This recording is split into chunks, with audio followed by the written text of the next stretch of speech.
stopping by the channel. My name's Leah. Let's recap and review Real Housewives of Atlanta. This is season 14, episode 2. Wasn't much, but it was, in the sense that it was an episode to foreshadow the feuds that we will see. Basically, Drew versus Sheree, Marlo versus Kenya, Marlo versus Candy. So it was needed, but it was still kind of lackluster. But let's get into it. The episode opens up with Sonya. Okay, y'all, she said her name was Sonya, so I'm gonna call her Sonya. That's what I'm gonna call her. So we open up and she's at her house. We all know last episode, they just recently moved to Atlanta, and they're packing, unpacking and like trying to like debox their house and stuff like that. And we find out that they got 9 people living in that house. It's her mom, her dad, her and her husband, their son, and then her sister, her sister's husband, and then their 2 kids. That is 9 people. And this is no shade to Sonya, but that house ain't big for 9 people. That house looked like it was decent or big enough for just 5 people, like her mom, her dad, her and her husband, and a little boy. But that house does not look that like that many people living in the house is a Candy type. Like, you need a house like Candy or Sheree's. Definitely Sheree's.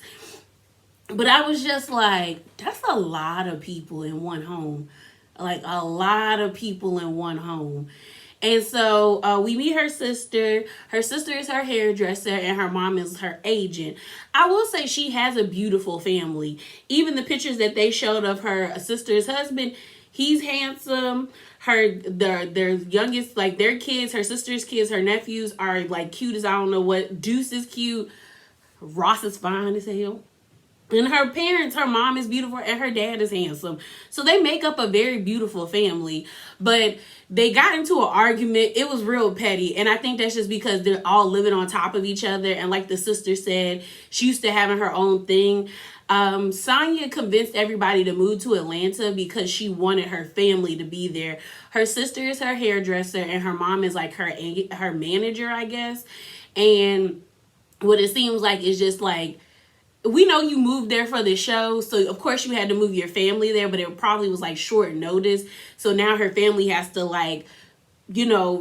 have time to like look for a home, find a nice place for them. Her parents are probably going to be living with them like maybe permanently or for a little while. But I understood like what her sister was saying, like I got to get used to not doing what I normally do at home, which is like your own routine.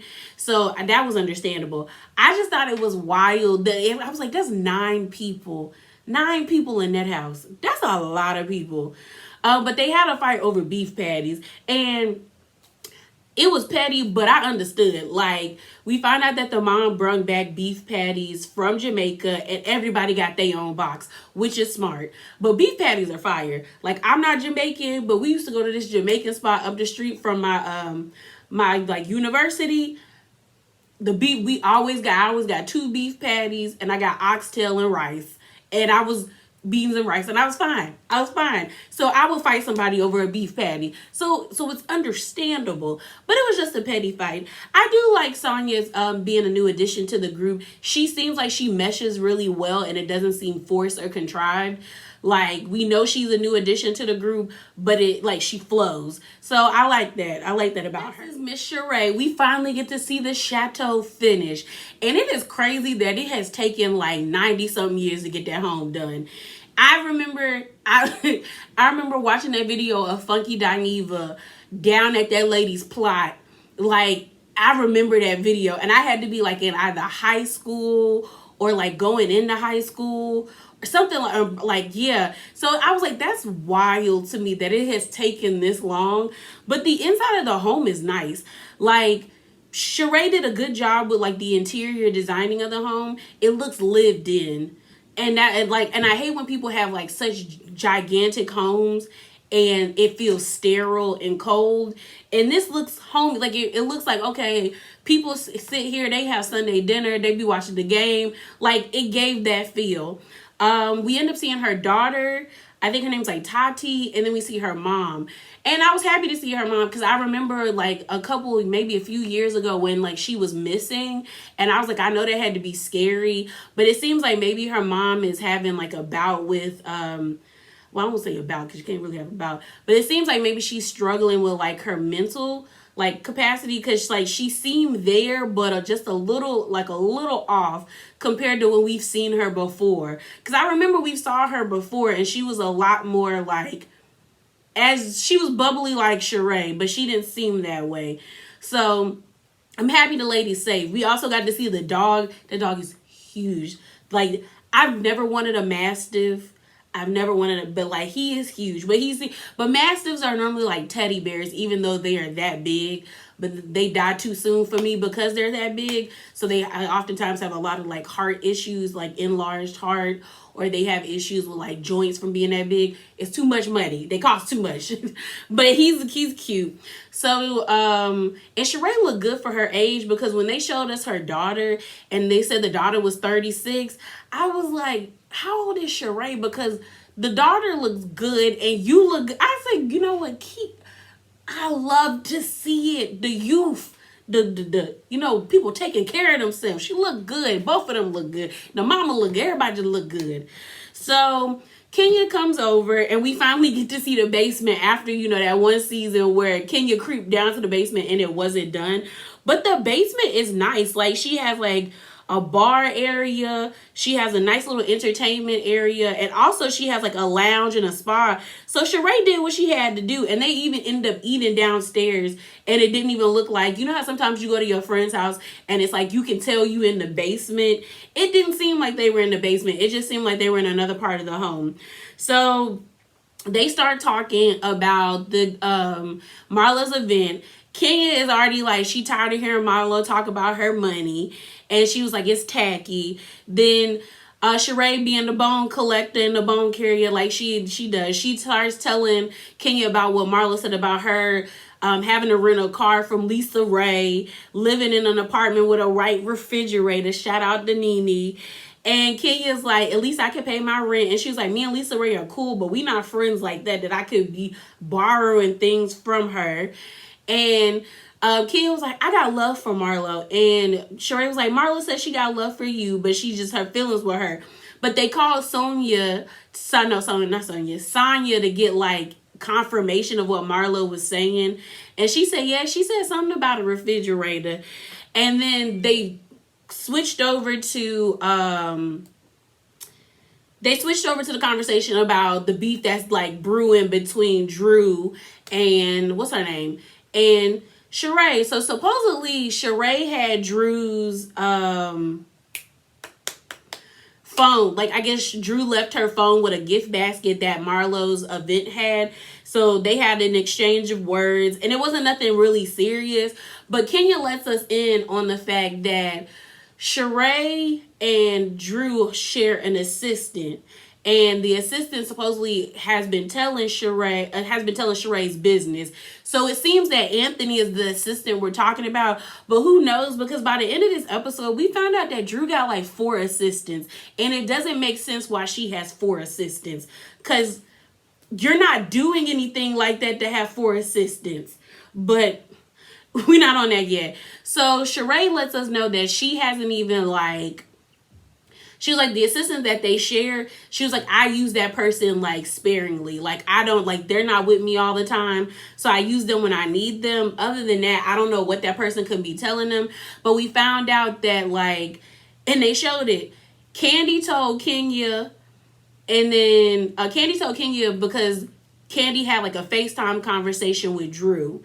And so Candy was telling Drew, you need to tell Sheree like that Anthony is letting you know this information about her life, and that's not like what he's supposed to be doing. And Drew was like, yeah, I'm gonna tell her, knowing good and well she not gonna tell her. So they were like, we need to nip that in the bud. And Sheree was like, yeah, we really do. And I said, ooh, okay. Next is Ralph and Drew. And I'm gonna try my best to suspend belief, because y'all don't understand it. Ralph and Drew gives me like Lifetime presents, BET presents like Tyler Perry Production Studios presents. Like, it doesn't feel real. It feels like they put like 20 and 30 on 10. Like, you cannot, like, Ralph can be an asshole. Like, we know he's an asshole. Drew is being dramatic, but it's like they're putting extra sauce on the dramatics, and it's making it unbelievable for me. But I am going to suspend belief so I can get through this review.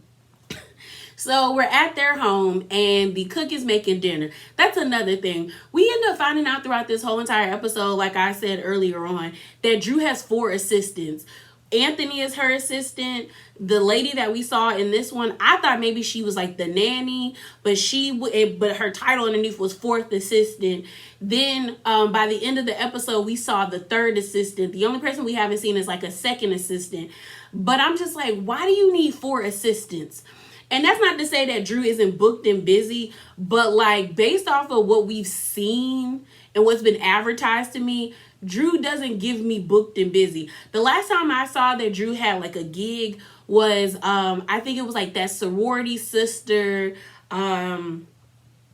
Lifetime movie that had like LaToya Luckett and like one girl from Empire and somebody else, and Drew was on there.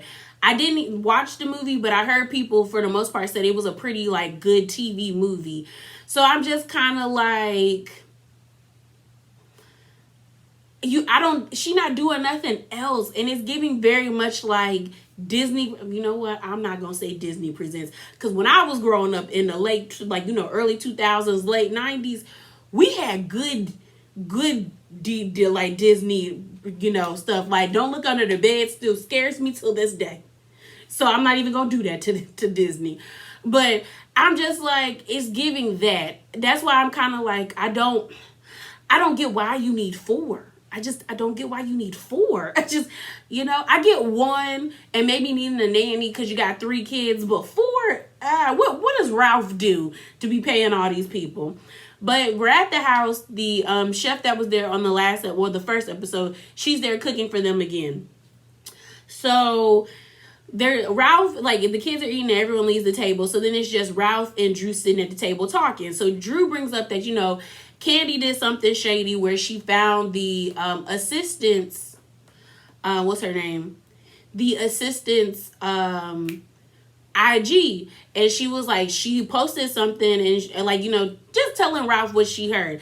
Mind you, someone on Twitter found the supposed IG. I'm not going to post it because we don't have confirmation that that's the lady that's like the assistant. All that they have is that Ralph is like following her, but that doesn't mean that's who it is. So I'm not gonna put her picture up there like that, because like we don't have like confirmation that is the lady.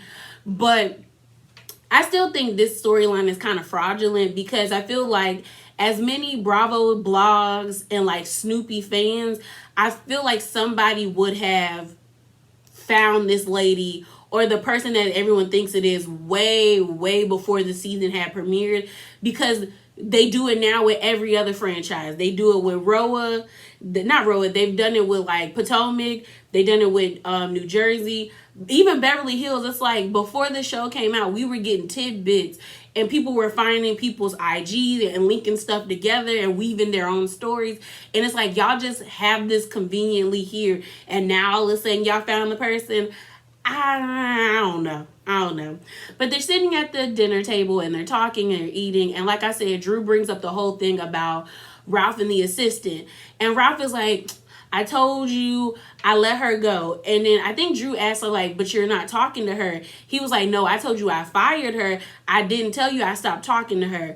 And he was like, I follow a whole bunch of women and like, excuse me, y'all. And like, you just like, you gonna have to check your insecurities type. That's the energy he was giving. And this is my thing. He was like, if you don't want me to talk to her, tell me not to talk to her and I won't. And then Drew's like, I would never do that. And I'm just like, and I think this is why it's bothering me, because Drew had all this energy last season for LaToya with the Prophet and don't touch me, I'm from Chicago. But and then you're like, you don't know nothing about being married and da da da da da da, but you can't give this energy to Ralph. And I'm not saying be disrespectful to him, but I'm saying that, like, give him the same energy that he's giving to you, like, reciprocated. Because I know for me, it would have been a clear, yeah, stop talking to her. And then if he would have hit me with like, oh, that's insecure, I don't give what it is. You disrespected me. I don't like it. Stop talking to her. That would have been this energy. Leah's energy would have been that. That's what it would have been. And I don't know if it's because I'm a Capricorn. I don't know. But that's what it would have been. Like, legit, I would have been like, I felt disrespected. She don't need to be texting, talking about she want to give you a massage. You're a married man. Tell her to stop texting you. And you need to stop talking to her, or there will be problems. Like, what is not computing in your thick skull? Like, that's what it would have. Then I would have started to see, you know, that's why I'm not with nobody, because I'm going to start insulting you.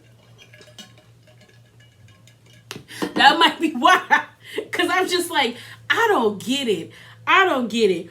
So then, and the crazy thing is, like, she's in her confessionals and she's like, you know, a lot of my friends say that, like, you know, Ralph be gaslighting me, but I don't think he does that.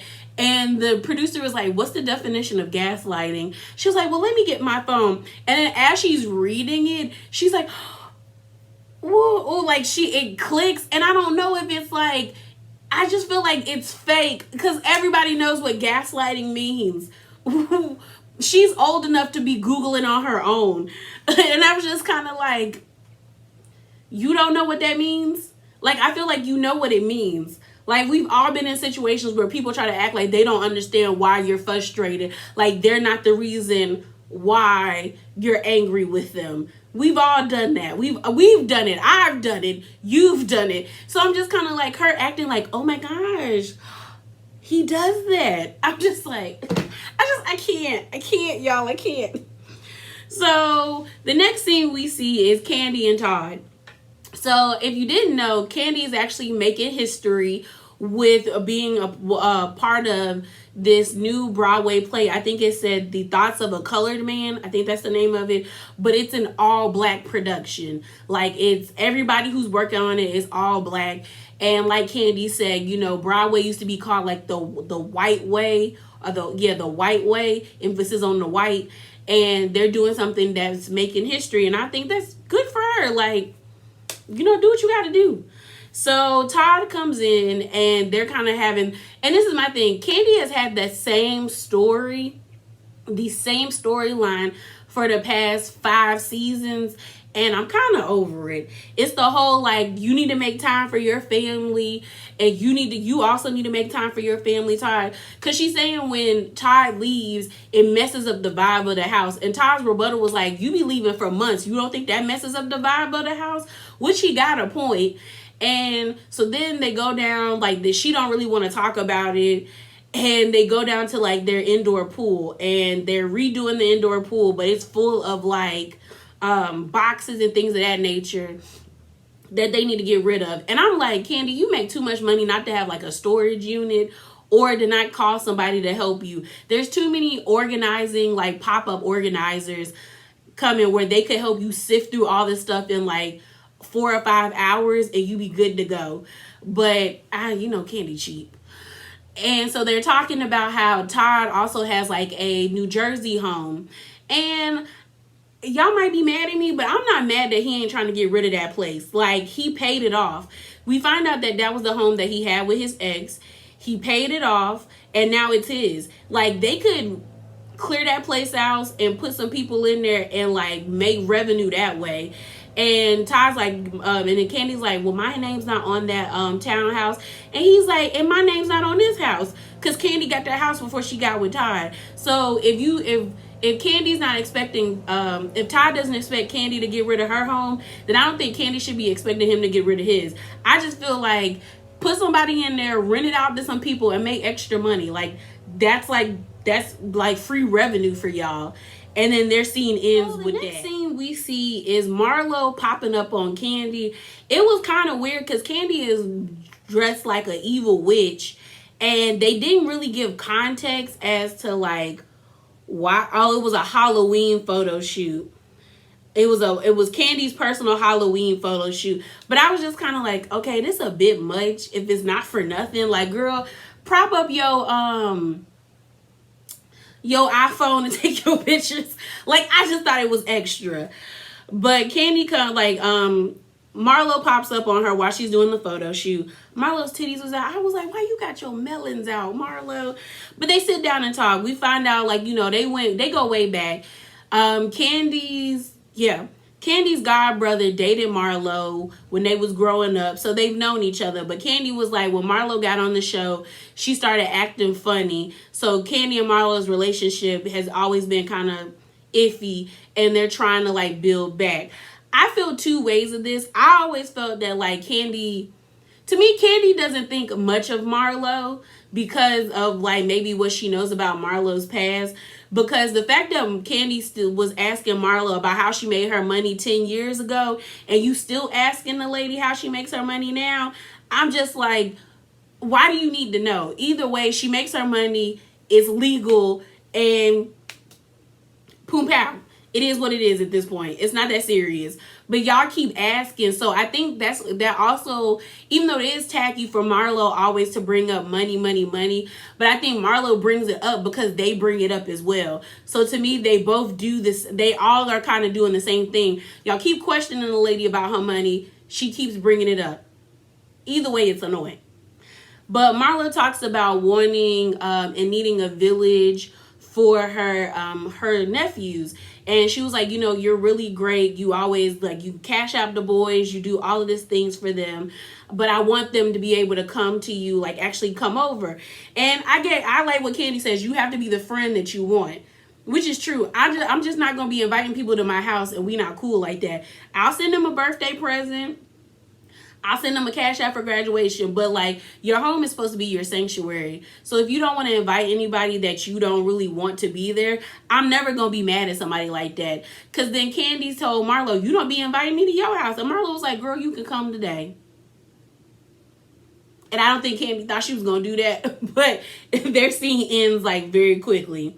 Then we end up seeing like Drew and it's Drew, Anthony, like in two trainers, and they're doing the whole drop it like Drew or drop it with Drew. I don't know the name of the business. I still think it's a sham. And because Drew can't do no squat. Like they're doing a squat again and she's still struggling. And I'm just like, Drew, if my ass, who is bigger than you, can do a proper squat, then you can do a proper squat. Like, you have an actual trainer there. They need to be telling girls, sit in it. Like, you're not squatting. But she get a call from Sonya, and then they're talking about them hanging out. And then it's just like an interlude to let Ralph know he gonna do something special for Drew, which we see at the end of the episode. So then we see the dudes go to Blaze, and it's Ralph, Ross, and Todd. And we find out that Ralph and Ross are 39 and Todd is, I think, did he say Todd is 48? Is Todd 48? I think they say Todd was 48. Todd looked good. Todd looked good to be 48. And I like the fact that Todd was like, no, I just got I just went and got a colonoscopy. And he was like, I got kids. I got to stay here for mine. I want to be healthy. And I think that is so important, especially when it comes to like black men. Like, for some reason, well, I haven't had that with my daddy. My daddy will take himself to the hospital if he think anything wrong with him. Except that one time he broke his thumb. Going skiing, y'all. But for the most part, like my dad go to the doctors. Most black men don't, and black people have a valid uncomfortableness when it comes to being going to the doctor. Mainly the way how the field has treated black people, but it's still important to go to the doctor. So I was glad that Todd was like, no, I got to be healthy and be here for my kid. I got 4 kids. And I was like, yeah, you do. You got 4 children. You got to be healthy for the kids. So they're sitting down, and then Todd and Ross bring up like, the lady's been talking about you and this whole text message and massage. And Todd basically, I hated that they kept calling their wives wifey. We let that go in 2010. Or at least Leah let that go in 2010. Wifey. I was like, y'all are too grown to be calling people wifey. too grown. Call that girl your wife. Like, I would rather you say my girl instead of my wifey. I just can't. So Todd and Ross were like, yeah, you need to get that together because the lady's been talking and it's not looking good, bruh. It's not looking good. And Ralph just ends up like catching himself in a lie where he's not even like, he's like, I tried, I was saying this, but then I meant this, but then I said this. I said, bro. And you can tell that Todd was trying to throw him a lifeline and be like, yeah, there aren't any massage therapists here, but still you need to figure it out. It was just a stupid scene. And I hate that like now they're trying to get the husbands involved. And I'm just like, I don't want to have this like the Husbros in Atlanta. Keep Husbros over there in New Jersey. And the only reason why Husbros works in New Jersey is because Dolores, Joe, Teresa, and Frank been friends since they were like in their early 20s. Like they grew up together. So it makes sense. But this, no ma'am. No, I don't want it. I don't. We go to Marlo and her boys. It's a cute scene. They're getting him ready. The oldest one for getting him ready for homecoming. But I did mention this in the previous scene with Marlo and Candy when they had their little sit down. I like that Candy said, why does struggle have to be equated to like blackness or being black? And that's true. Like, yes, there's something slightly, what's the word? Inspiring about coming from like horrible circumstances, like the whole rose in a concrete jungle, growing through that. But it's also not like you shouldn't have to struggle all the time. Life as it is already hard. Kids should be able to be kids and still like enjoy things. I think that's why a lot of people hate to see like certain characters, and I won't mention on a certain franchise, but y'all know who I'm talking about. Characters that have everything and they're still able to be like, they have everything, and then when they don't get everything, you want to put the like, oh, she's a brat, or he's this, he's whiny. No, like they can still have those moments. Like, if you can still have those moments, then you have nothing. Then someone who has something or has everything can still have those moments. They're still human. I feel like people should be able to have those moments. And I liked how Candy was just kind of like, those kids that they go to school with, their normal is jumping out of Rolls Royces, getting out of Mercedes. So they should be able to have the same normal. And I was like, that's what it is. Like, struggle should not be equated to blackness. Like, I know if I ever have children, I'm going to set them up to have the best of the best. You can still instill good work ethic in kids, and for them to understand the value of what they have without having to like punish them or giving them without, like, or trying to make them go without.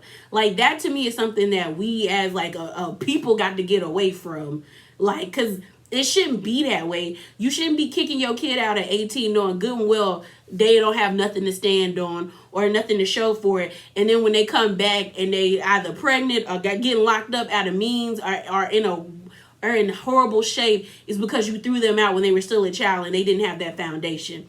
But that's a conversation for another day. But it's a cute scene. He's getting ready to go to homecoming, like I said. We end up finding out that Ty and I think her husband Michael, they're a team together. But Michael deals with like the boy aspects of the nephews. It was funny as I don't know what when she was saying the oldest one was like, things are different down there. And Marla was like, wait, hold up. Get away from me. Get away from me. Let me call Michael. I thought that was sweet. And it was like she was trying to teach him how to dance. And he was like, no, we probably going to be making videos. And I was like, wow. Like, and he was like, no. And then Ty was like, what if they play some ratchet music? And then she was telling him about, the whole Me Too movement. Like, they didn't have the birds and bees conversation, but they had a conversation about the Me Too movement. And it was just a sweet scene. I like seeing these scenes with Marlo. We've gotten so many years of Marlo being like somebody's attack dog or starting unnecessary drama where it doesn't need to be. but these scenes are endearing. Like, I know Marlo probably gonna get on my nerves as the season continues, but I like seeing her with her nephews. Like, it was sweet. It doesn't feel forced. It seems like she's really happy to be there for them. She was almost like crying when he came down the steps. And then we end up hearing about Marlo's backstory, where she was like, my mom was on drugs. I don't think she knew her father. She was like, I used to get beat all the time. And then she was like, I got put in the foster care system. And she was like, I only went to prom or homecoming like one time. But I didn't have people excited to see me walk down the stairs. I didn't have people excited to like just be like, just happy for me. And she was like, I want to give them that. I want to, so like when it's time for them to have those somber days, at least they can realize and remember that there was somebody out there that like genuinely cared about them. And I think that's sweet, because everybody needs that. Everybody needs like happy moments where, like when life gets tough, you at least could be like, man, you know what? I had a good time when I heard, like, when you hear a certain song, you be like, bro, I remember when we was in the car, it was summer, it was hot, and we was going to, like, the pool, like, things like, we all need those things. And I think it's nice that the nephews have her. Like, they have somebody who actually cares about them, that wants to do it. Because my thing is, like, she's been doing it for 3 years. If it was just, like, for a storyline or she didn't care about them, I don't think she would, like, hold on to this for 3 years. So I'm happy for Marlo. The final scene of the night is with Ralph and Drew. Y'all, so Ralph ends up doing, like, this special night for her. She woke up with nothing but, like, flowers and a nice card and stuff. And then I guess people who were, like, stylists or other friends came in. And they were like, we don't know what's going on, but we here to get you ready. Y'all, they put her in this ugly, like... Shout out to one of my mutuals, Dre. On Twitter, he stated, he was like, why they got Drew in a knockoff Beyonce outfit like she about to go figure skating? I think that's what it said, like, if I'm remembering the tweet correctly. Honestly, the outfit gave me, like, first time in drag. Like, it really gave me that, like, it's like, it's a drag, like, the first night of drag, and you thought this outfit was gonna kill them, and you was gonna get all the fives and the $1 bills at the night. It gives me that, like, I didn't understand why it had the boot up here. So I'm like, it gave me a performance outfit. Like, it was like, I don't understand why this was like so up on her thigh. And then she had the scepter. So I guess she was supposed to be like queen for the day. But I was like, it looked like a fairy wand off of like Fairly Odd Parents. Like, I was just like, ma'am. Like, Drew just misses. She just misses for me. So, like I said, Ralph flew in people. And that's when we found out she had like a third assistant. And she shows up to like where they're going to have this special dinner. Y'all, why are they eating dinner at Men's Warehouse? Like, they're eating dinner at the place where he gets his suits tailored. And I was like...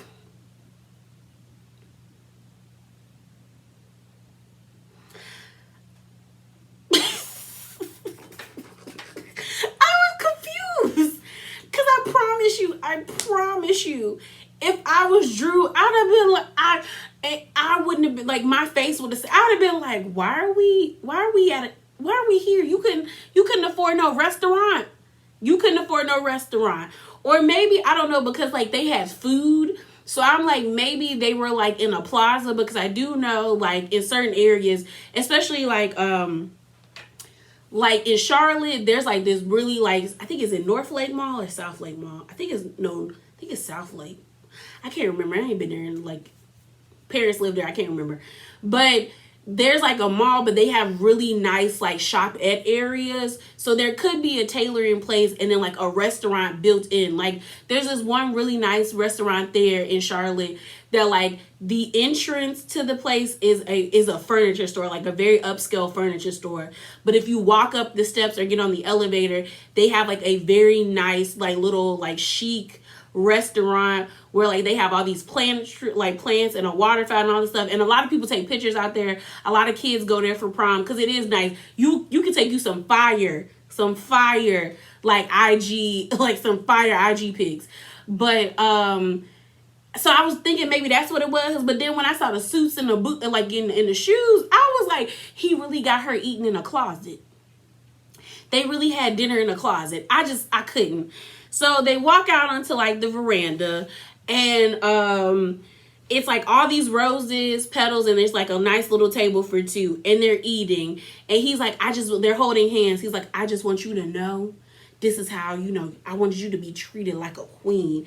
And then he talks about how he proposed to her like on top of his friend's shop before. I'm like, what is about? I don't know. Corny. It's corny.